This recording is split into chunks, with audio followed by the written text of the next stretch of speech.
Ace your data science interview. Top questions answered. Hey everyone, it's your name from Tech Tutorus.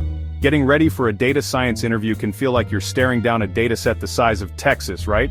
Well, today we're serving up the ultimate cheat sheet, the most common data science interview questions, broken down so clearly even your grandma could understand them.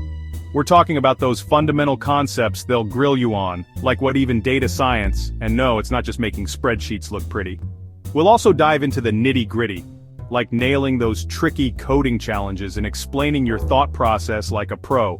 Think of this video as your secret weapon, your confidence booster, your "oh yeah, I've totally got this" moment before you walk into that interview room. Stick around, and by the end, you'll be armed with the knowledge to impress even the most hardcore data scientists. Let's do this. First up, let's lay the foundation. You gotta know the basics, like explaining what data science actually. Think of it like this. Imagine you're building a robot that predicts when your dog wants a treat. Data science is the blueprint, the programming, the whole shebang that makes that robot work. You'll need to explain the difference between data science and data analytics. Hint, one's the architect, the other's the construction worker. And of course, no data science interview is complete without knowing the data science lifecycle like the back of your hand. It's like baking a cake, except instead of flour and sugar, you're using data cleaning, feature engineering, and model evaluation. Make sure you can walk through each step and explain why it's important. Trust me, nailing these fundamentals will set you apart from the crowd.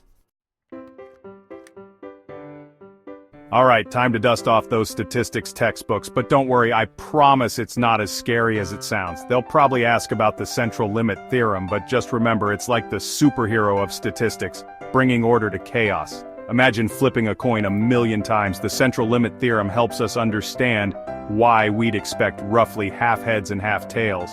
And then there's the classic type 1 and type 2 errors. Think of it like this.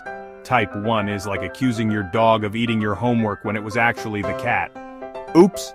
Type 2 is like letting your dog get away with eating your homework because you think it was the cat. Knowing the difference is crucial, so brush up on those definitions and examples. Now for the really fun stuff, machine learning. It's all about teaching computers to learn from data. Kind of like training a dog, but with less drool. They'll definitely ask about classification versus regression. Think of classification like sorting your laundry, socks in one pile, shirts in another. Regression is more like predicting how much your dog will weigh based on its age and breed. And of course, you can't forget the bias-variance trade-off. It's like finding the perfect balance between a model that's too simple, high bias, and one that's too complex, high variance. It's like Goldilocks and the Three Bears, but with algorithms instead of porridge. Alright, time to put your coding skills to the test. Be prepared to write some Python code, like a function to calculate the mean of a list of numbers. It's like baking a cake. You need the right ingredients, variables, and steps code to get the perfect result. And remember, data scientists often deal with massive datasets, so knowing how to handle them efficiently is key.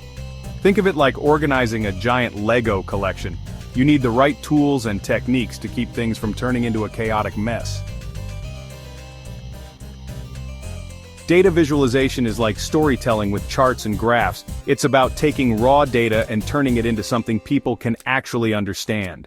Imagine trying to explain the plot of your favorite movie using only numbers. It wouldn't be very engaging, would it?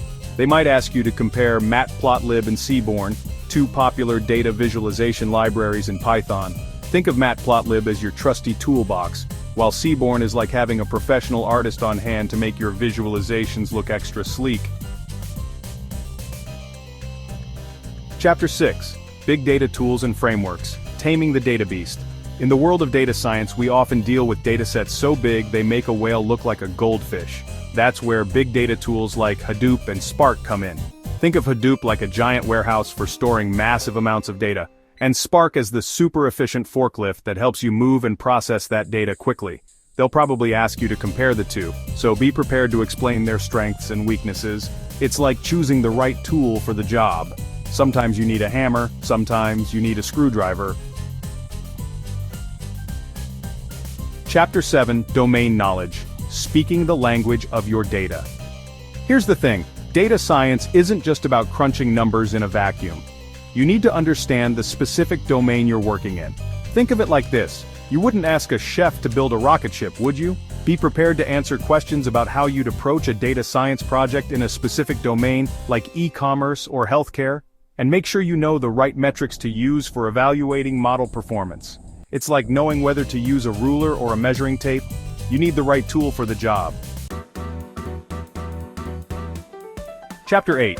Behavioral questions. Because data scientists are people too. Okay, time for the part where we remind them you're not just a coding machine but an actual human being. They'll probably ask about a challenging data science project you've worked on. Don't be afraid to get specific and talk about what you learned from the experience.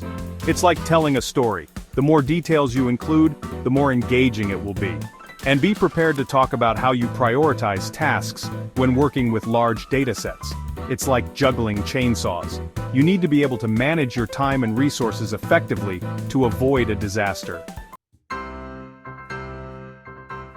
Outro. Go get 'em, Tiger, and there you have it, the ultimate guide to acing your data science interview. We've covered everything from basic concepts to advanced techniques, so you should be feeling pretty good right now. Remember, practice makes perfect, so keep reviewing these questions and practicing your answers.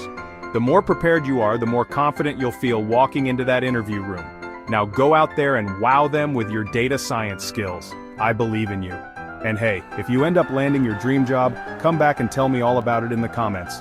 Until next time, keep on learning, keep on coding, and keep on crushing it.